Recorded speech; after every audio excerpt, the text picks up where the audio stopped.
Hello friends, எல்லாருக்கும் வணக்கம். இன்றைக்கி நம்ம கிச்சனில் என்ன பார்க்க போகிறோன்னா, இப்போது வத்த குழம்பு பார்க்க போகிறோம். வத்த குழம்பு வந்து நம்ம மாமிங்கெல்லாம் வைப்பாங்க இல்லையா, ரொம்பவே சுவையாக இருக்கும். அந்த மாதிரி வத்த குழம்பு எப்படி பண்ணலான்னு இப்போ பார்க்கலாம் வாங்க. ஃபஸ்ட்டு தேவையான பொருட்கள் பார்த்துடலாம். வெங்காயம் வந்து சின்ன வெங்காயம் உரித்து க்ளீன் பண்ணி வச்சுக்கோங்க.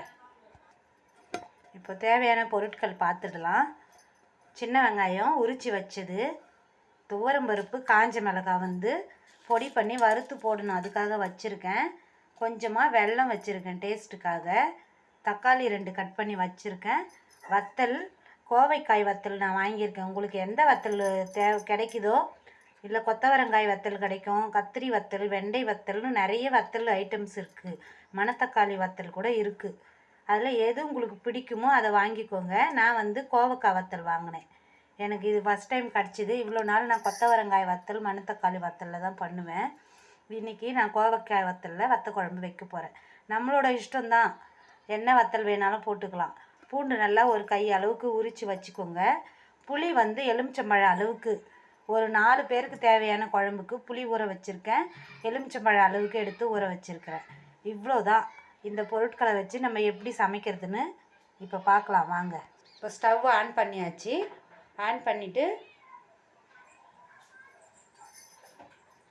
வத்த குழம்பு, புளிக்குழம்பு, இந்த செலவு குழம்புலாம் வந்து எப்பொழுதுமே நல்லெண்ணெயில் வச்சோம்னா டேஸ்ட்டு செம்மையாக இருக்கும். உடம்புக்கும் ரொம்பவே நல்லது. வத்த குழம்புலேயும் வந்து துவரம் பருப்புலாம் சேர்க்குறோம், நல்லாவே இருக்கும். இது நல்லெண்ணெய் தான் நான் போடுறேன்.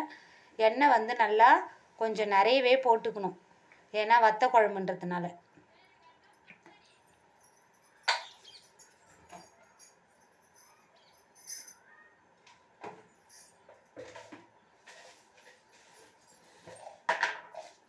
கடுகு சேர்த்துடலாம்.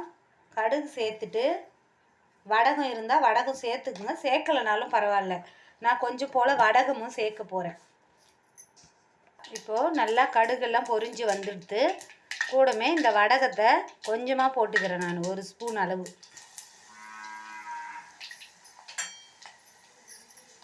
இப்போது வடகம் போடலன்னா வெந்தயம் கூட போட்டுக்கலாம். நீங்கள் கொஞ்சம் மிளகு சீரகமும் கொஞ்சம் போட்டுக்கலாம். ஒரு துளி வாசத்துக்காக தான் போடுவாங்க எல்லாமே. ஏன்னா மிளகு சீரகமும் நல்ல ஜீரண சக்திக்கு நல்லதுன்னு கொஞ்சமாக சேர்த்துக்கணும். ஒரு 1/4 டீஸ்பூன் அளவு தான் போடுறேன் பாருங்கள். இப்போது ஆனியன் போடலாம். எல்லாமே பொரிஞ்சிடுச்சு.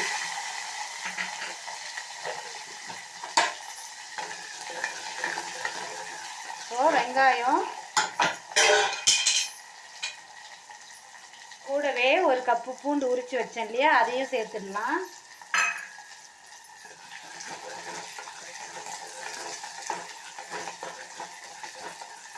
இப்போ இது வதங்கட்டும். இது பக்கத்துலேயே ஒரு பேன் வச்சு கொஞ்சமாக எண்ணெய் விட்டுக்கோங்க. விட்டு அந்த வத்தலை வந்து கொஞ்சம் பொரித்து எடுத்துக்கலாம். அப்போ தான் டேஸ்ட்டு நல்லாவே இருக்கும். எண்ணெய் சூடு எண்ணதும் வத்தலை பொரிச்சிக்கணும்.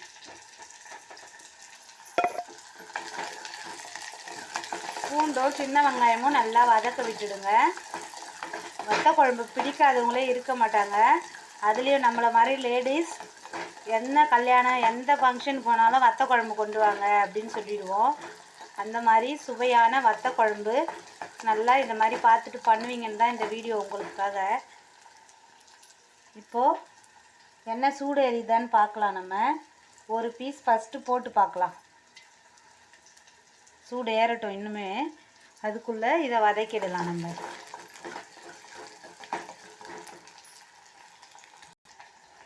இப்போது எண்ணெய் சூடு ஏறிடுத்து. இந்த வத்தலை போட்டு பொரித்து எடுத்துக்கலாம்.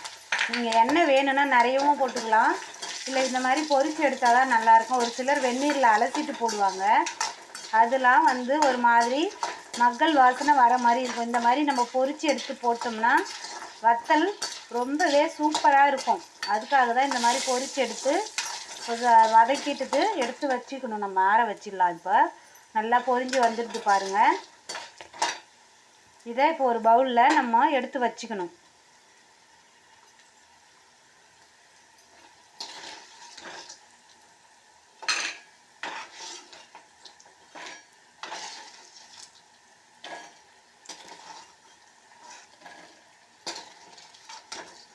பொன்னிறமாக ஆகி தான் எடுத்துருக்கிறேன்.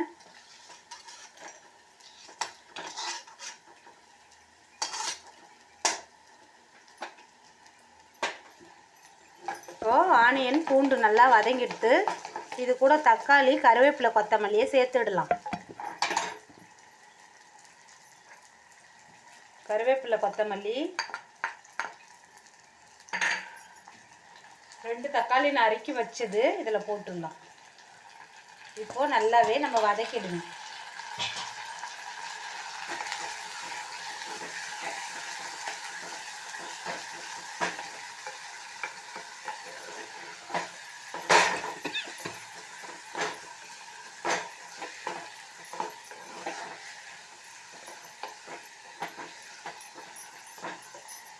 இது நல்லா மேஷ் ஆகட்டும். கொஞ்சம் தட்டு போட்டு மூடி வச்சிடலாம். இப்போ வந்து குழம்பு கூட்டிக்கலாம். வத்த குழம்புக்கு ஃபஸ்ட்டு உப்பு போட்டுட்டேன். அதுலேயே கொஞ்சமாக மஞ்சள் பொடி போட்டுக்கோங்க. வீட்டு மிளகாத்தூள் தான் நான் யூஸ் பண்ணுறேன். நீங்கள் தனித்தனியாக வச்சுருந்தாலும் அளவு பார்த்து போட்டுக்கோங்க. வீட்டு மிளகாத்தூள் வந்து நான் வந்து ஒரு 3 ஸ்பூன் போடுறேன். இப்போது இந்த ஊற வச்ச புளி இருக்கு இல்லையா, இந்த புளியை வந்து அந்த தொக்கு இல்லாமல் நல்லா கரைச்சி எடுத்துக்கணும். நம்ம ரொம்ப தண்ணியாக இல்லாமல் கட்டியாக இல்லாமல் மீடியமாக கரைக்கிறோம் பாருங்கள். ஏன்னா கொஞ்சமாக இருந்தால் தான் கிரேவியாக குழம்பு சூப்பராக இருக்கும். சின்ன கொஞ்சமாக தான் வைக்கிறேன் உங்களுக்கு காமிக்கிறதுக்கு. 4 பேர் சாப்பிடலாம், அந்த அளவு தான் பண்ணுறேன். இப்போ புளியும் பாருங்கள் ஒரு கெட்டியான நிலையில் ரொம்ப தண்ணி இல்லாமல் கரைச்சி எடுத்துட்டோம். இப்போது இந்த மிளகாத்தூள் உப்போட இதை சேர்த்துக்கணும். இவ்வளோ தான் குழம்பு கூட்டுறதுன்றது. இந்த மாதிரி தான் மீன் குழம்புக்கெலாம் நம்ம குழம்பு கூட்டணும். புளியோட தொக்கு இல்லாமல் நல்லா கரைச்சி ஃபில்ட்ரு பண்ணி நம்ம ஊற்றிக்கணும். இன்னுமே வேணும்னா கொஞ்சம் தண்ணி ஆட் பண்ணிக்கிட்டு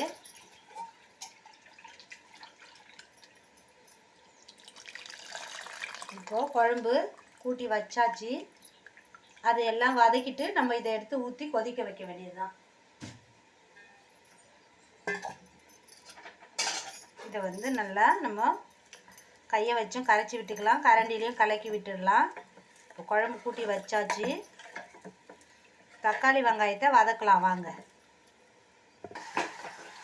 இப்போது நல்லா மேஷாக தக்காளி வெங்காயம் வதங்கிடுத்து. இன்னுமே நல்லா வதங்கட்டும். ஒரு 5 மினிட் நல்லாவே வதக்கணும், குழைய வதக்கணும்.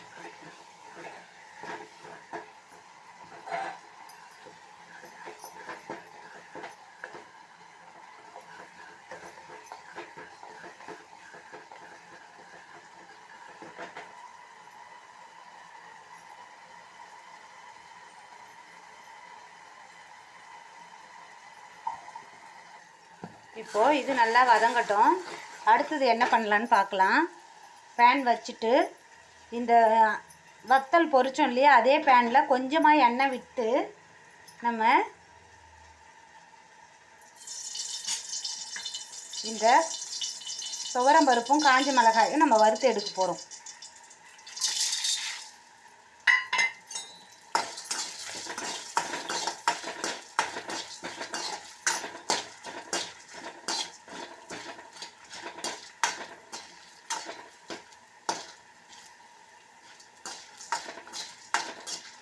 வத்த குழம்புக்கு ஹைலைட்டே இந்த துவரம்பருப்பும் காஞ்ச மிளகாயும் அரைச்சி போடுறது தான். ஒரு 2 மிளகாய் இந்த துவரம்பருப்போடு சேர்த்து அரைச்சிக்கலாம். மீதியை இந்த குழம்பு இறக்கும் பொழுது நம்ம போட்டுக்கணும் மேலே டெக்கரேட்டிவ்க்காக. இப்போது இது ஆறினதும் நம்ம மிக்சியில் அரைச்சிக்கலாம். எண்ணெய் போடாமலும் வறுத்து போடலாம். நான் கொஞ்சம் நல்லா டேஸ்ட்டாக இருக்குன்னு எண்ணெய் சேர்த்து வறுக்கிறேன். இப்போது வதங்கின தக்காளி வெங்காயத்தில் இந்த வத்தலை போட்டு நல்லாவே வதக்கிடலாம்.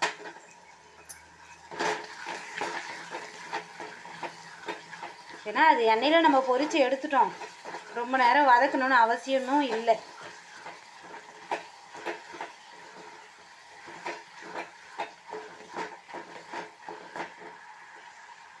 இதோட இந்த கூட்டி வச்ச குழம்ப நம்ம இதில் சேர்த்துடுறோம்.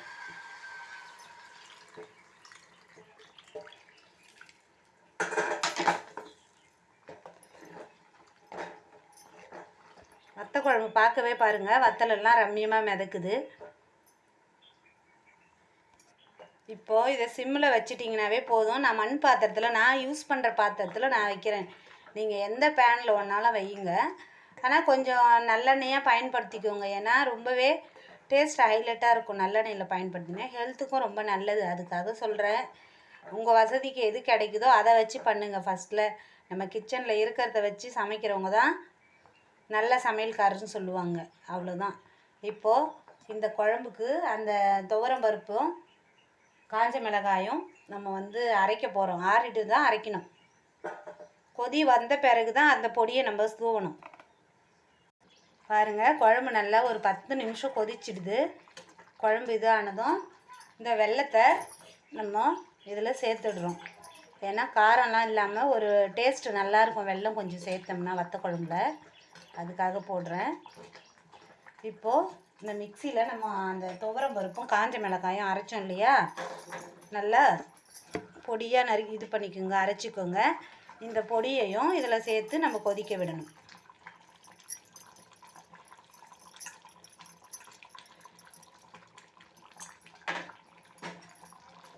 சுவையான வத்த குழம்பு ரெடி ஆகிடுச்சு. பாரம்பரியமாக இந்த மாதிரி தான் வைப்பாங்க இந்த மாமிங்கெல்லாம். நான் ஒரு இவங்களாட்ட தான் கற்றுக்கிட்டேன், மாமியை பார்த்து தான். பாருங்கள், இது நல்லா எண்ணெய் தனியாக அந்த வத்தல் தனியாக பிரிகிற அளவுக்கு குழம்பு நல்லாவே கொதித்து கிரேவியாக மாறணும். அந்த அளவுக்கு பிரிஞ்சாதான் குழம்பு ரெடி ஆச்சுன்னு அர்த்தம். இன்னுமே இது நல்லா கொதித்து வரணும்.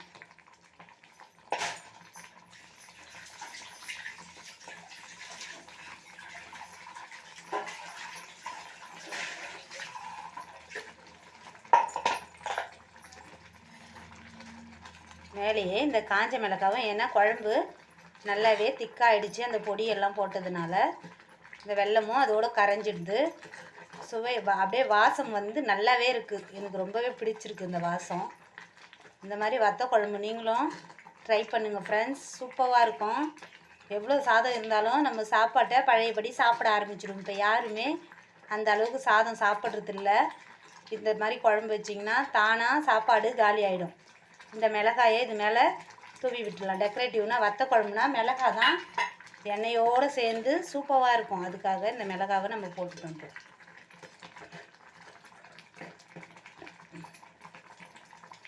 சுவையான வத்த குழம்பு ரெடி ஆகிடுச்சு. இன்னும் நல்லா கொஞ்சம் அந்த எண்ணெய் தனியாக பிரியணுன்றதுக்காக நான் கொதிக்க விட்டுன்னு இருக்கேன்.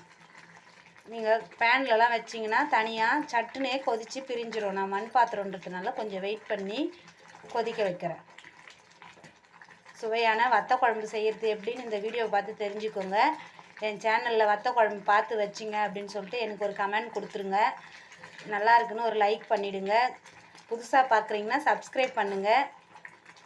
எல்லோரும் என்னோடய பழைய வீடியோஸ்லாம் போய் பாருங்கள். கிரிவலம் போகிறது எப்படி, மாதத்தில் நம்மளால் திருவண்ணாமலைக்கு போக முடியலனாலும் இங்கே இருக்கிற மருதீஸ்வரர் ஆலயத்துக்காவது கிரிவலம் போயிட்டு வாங்க. அவ்வளோ நல்லது, புண்ணியம் நம்மளுக்கெலாம். நம்ம கிரிவலம் போனோம்னா நம்மளுக்கு வாக்கிங்கும் ஆச்சு, நல்ல ஒரு ரிலாக்ஸேஷனாக இருக்குது. அதுக்காக சொல்கிறேன். ஓகே ஃப்ரெண்ட்ஸ், வீடியோ முடிக்கிற தருணத்துக்கு வந்துட்டோம். குழம்பு நல்லாவே கொதித்து எவ்வளோ ரம்மியமாக இருக்குது பாருங்கள் பார்க்குறதுக்கு. இதை சாதத்தில் போட்டு காமிக்கிறேன் நான் உங்களுக்கு. பாருங்கள் ஃப்ரெண்ட்ஸ், சுவையான வத்த குழம்பு ரொம்பவே அருமையாக ரெடி ஆகிடுச்சு. உங்களுக்கு வீடியோ போடணுன்ற இதில் நானும் எனக்கு பிடிச்ச வத்த குழம்பு இன்றைக்கி பண்ணிட்டேன். எனக்கு ரொம்பவே பிடிக்கும். சாதம் போட்டாச்சு. இன்றைக்கி லஞ்சுக்கு வத்த குழம்பு தான் எங்கள் வீட்டில் இன்றைக்கி.